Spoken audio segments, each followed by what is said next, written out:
Assalamu alaikum. How are you, my dear students? I hope all of you are well. Dear students, আজ আমরা বয়েস নিয়ে কথা বলবো। তোমরা কি বয়েসকে খুব ভয় করো? বয়েস করতে গিয়ে কনফিউশনে পড়ে যাও?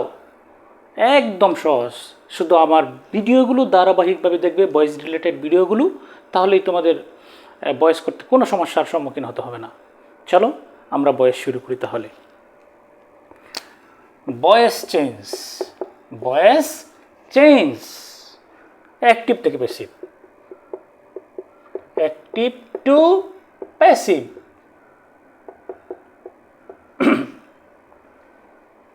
অ্যাসার্টিভ, ইম্পারেটিভ, ইন্টারোগেটিভ, তিনটি সেন্টেন্সের বয়েস পরিবর্তন হয়। আমরা প্রথমে অ্যাসার্টিভের অ্যাক্টিভ থেকে প্যাসিভটা করব। আচ্ছা, বয়েস করার আগে কয়েকটা বিষয় আমাদেরকে জানতে হবে, এগুলো একটু জেনে নিই। সাবজেক্ট এবং অবজেক্ট, এগুলো একটু জানতে হবে। আই এটা সাবজেক্টিভ ফর্ম, এর অবজেক্ট হচ্ছে মি। হি সাবজেক্টিভ ফর্ম, এর অবজেক্ট হচ্ছে হিম। উই সাবজেক্ট, এর অবজেক্ট হচ্ছে আস। দে সাবজেক্টিভ ফর্ম, এর অবজেক্ট হচ্ছে দেম। শি সাবজেক্টিভ ফর্ম, এর অবজেক্ট হচ্ছে হার।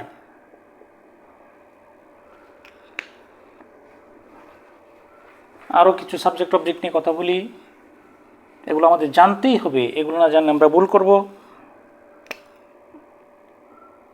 ইউ সাবজেক্ট ও ইউ, অবজেক্ট ও ইউ। তারপর কোনো নাম যদি থাকে, নামের সাবজেক্টিভ হিসেবে এটা, অবজেক্টিভ হিসেবে এটা, নাম নামেই থাকবে, কোনো পরিবর্তন হবে না।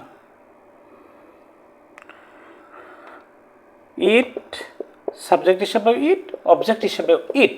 সাবজেক্ট ও ইট, অবজেক্ট হিসেবে ইট। গেল আমাদের সাবজেক্ট অবজেক্টের বিষয়টা। এগুলো যদি সাবজেক্ট হিসেবে থাকে, অবজেক্ট করার জন্য এগুলো লিখতে হবে। অবজেক্ট যদি এগুলো থাকে, সাবজেক্টের প্রয়োজনে এগুলো করতে হবে। এগুলো আমাদের জানতে হবে। ওকে, এখন আমরা নিয়মে আসি।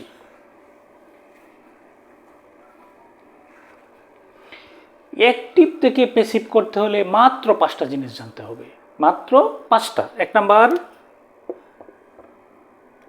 অবজেক্টকে সাবজেক্ট করতে হবে, অবজেক্টকে সাবজেক্ট। নাম্বার 2, সেন্টেন্সটির টেন্স অনুসারে একটি অক্সিলিয়ারি ভার্ব বসাতে হবে। অক্সিলিয়ারি ভার্ব কোন টেন্সে আছে তার উপর ভিত্তি করে। 3 নাম্বার, সেন্টেন্সটির যে মেইন ভার্ব দেওয়া থাকবে সেই ভার্বের পাস্ট পার্টিসিপল, মেইন ভার্বের পাস্ট পার্টিসিপল, মেইন ভার্ব এর পি পি। 4 নাম্বার, সূত্রের বাই অথবা অন্য প্রিপোজিশন হতে পারে, কোনো কোনো শব্দের সাথে বাই বসে না, টু বসে, যেমন নোনের সাথে টু বসে, কন্টেইনের সাথে ইন বসে, এস্টোনিসের সাথে অ্যাড বসে, সারপ্রাইজের সাথে অ্যাড বসে, এগুলো পরে আলোচনা করা যাবে। এখন আমরা বাই লিখি অথবা অন্য প্রিপোজিশন। তারপর 5 নাম্বার হচ্ছে সাবজেক্টকে অবজেক্ট। 5 নাম্বার কি? সাবজেক্টকে অবজেক্ট, সাবজেক্টকে অবজেক্ট। শুধু এই 5টা কথা যদি মনে রাখতে পারো, আমি চ্যালেঞ্জ দিয়ে বলতে পারি 9, 10 ইন্টারমিডিয়েট লেভেলের স্টুডেন্টদের বয়েস কখনো ভুল হবে না। আরেকটা জিনিস তোমাদের আগে শিখে নিতে হবে, সেটা হচ্ছে টেন্স আইডেন্টিফাই করা, টেন্স চিনা। টেন্স না চিনলে বয়েস পাবে না, কারণ টেন্সকে বলা হয় the soul of English language. Tense সব জায়গায় রিলেটেড। তো টেন্সটা তোমরা নিশ্চয়ই জানো, অথবা অন্য ক্লাসে আমি টেন্স নিয়ে আরেকদিন কথা বলবো। ঠিক আছে, তাহলে বয়েস করতে হলে এই 5টা জিনিস জানতে হবে। 1 নাম্বার কাজ, অবজেক্টকে সাবজেক্ট। 2 নাম্বার, টেন্স অনুসারে অক্সিলিয়ারি ভার্ব সেন্টেন্সটির। 3 নাম্বার, মেইন ভার্বের পাস্ট পার্টিসিপল। 4 নাম্বার, সূত্রের বাই অথবা অন্য প্রিপোজিশন। 5 number, সাবজেক্টকে object. এখন আমরা 1-2টা উদাহরণ নিয়ে কথা বলি। আচ্ছা, এখানে যে আমি 2 নম্বরে লিখলাম অক্সিলিয়ারি ভার্ব টেন্স অনুসারে, কয়টা টেন্সের বয়স হয় কেউ বলতে পারো? 9টা টেন্সের বয়স হয়। প্রেজেন্ট ইনডিফিনিট থেকে শুরু করে প্রেজেন্ট পারফেক্ট, পাস্ট ইনডিফিনিট থেকে শুরু করে পাস্ট পারফেক্ট, ফিউচার ইনডিফিনিট থেকে শুরু করে ফিউচার পারফেক্ট। এই 9টা টেন্সের বয়স হয়। এই 9টা টেন্সের বয়স করার জন্য আলাদা একটা করে অক্সিলিয়ারি ভার্ব আছে, সেটা আমি লিখে নিই, তারপর আমরা এটা করব। এইটা তোমরা নোট করে নাও অলরেডি বাই দিস টাইম, তোমরা এটা নোট করে নাও। 1 নম্বর অবজেক্ট কি সাবজেক্ট, অক্সিলিয়ারি ভার্ব, মেইন ভার্বের পাস্ট পার্টিসিপল, সূত্রের বাই, সাবজেক্ট কি অবজেক্ট। 1 নম্বর, সেন্টেন্সটি প্রেজেন্ট ইনডিফিনিট হলে ভয়েস করার সময় অক্সিলিয়ারি ভার্ব হিসেবে এম অথবা ইজ অথবা আর বসবে সাবজেক্ট অনুসারে।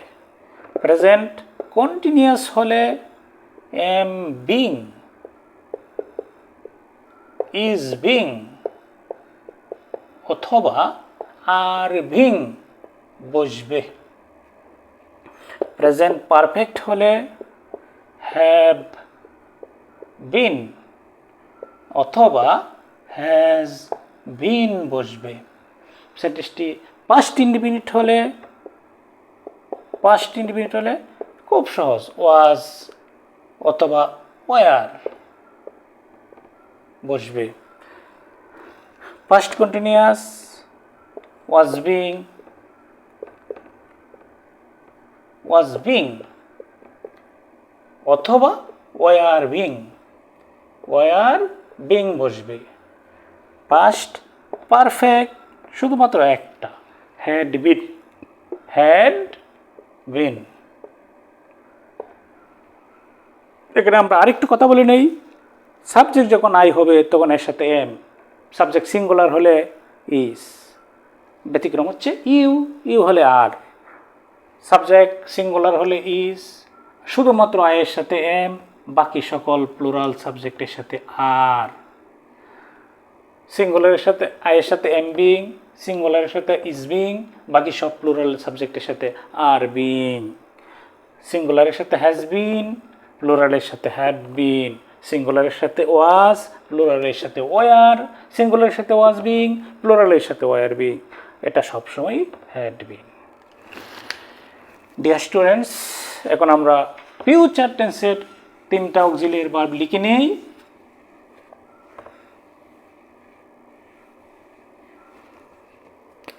ফিউচার ইনডিফিনিট হলে শ্যাল বি অথবা উইল বি। ফিউচার কন্টিনিউয়াস হলে শ্যাল বি বিং অথবা উইল বি বিং,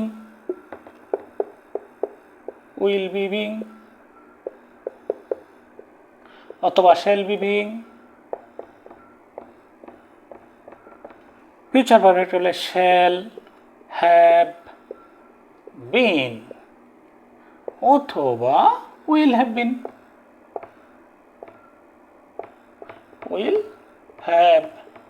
বিন। আমি আবার একটু রিপিট করছি। Future indefinite shall be, will be.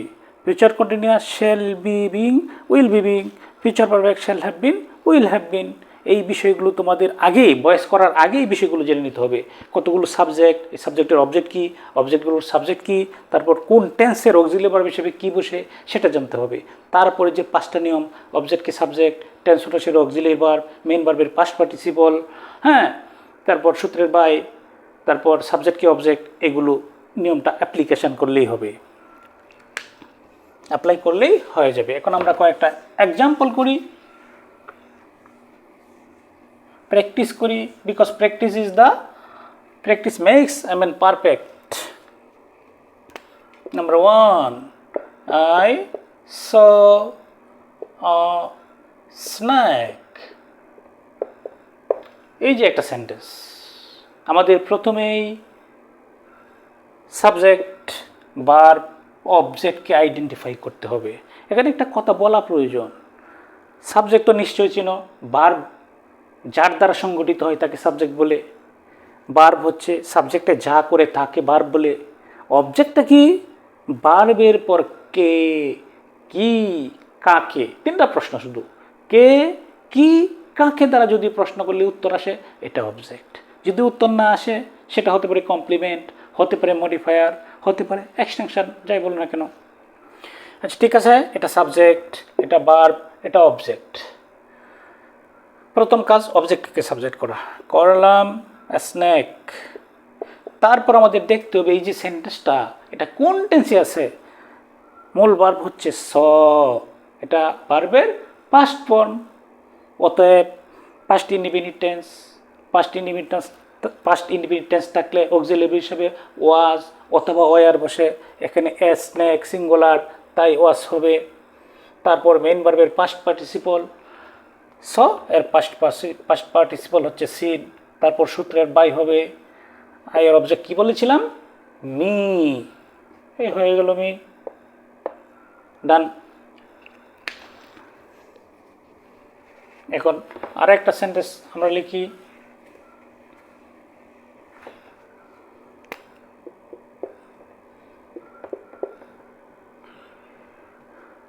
I have seen a tiger.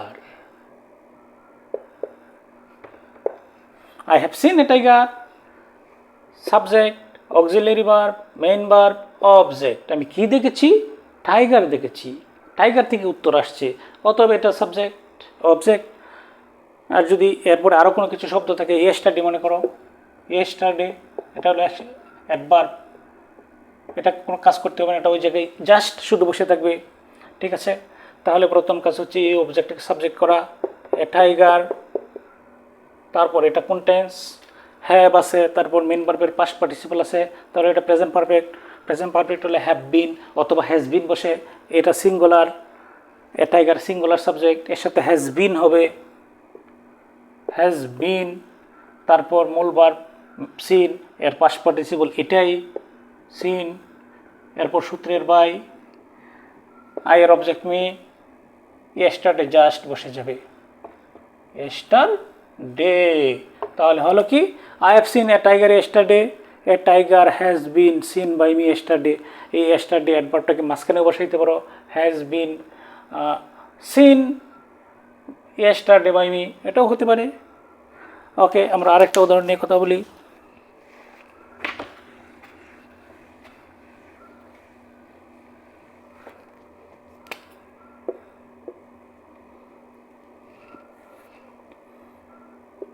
He will learn the poem. এটা future indefinite tense. এই সেন্টেন্সটা কি, future indefinite tense. Subject, auxiliary verb, main verb, object. অবজেক্টকে subject করব, the poem. Future indefinite tense হলে 2 নম্বর জায়গা।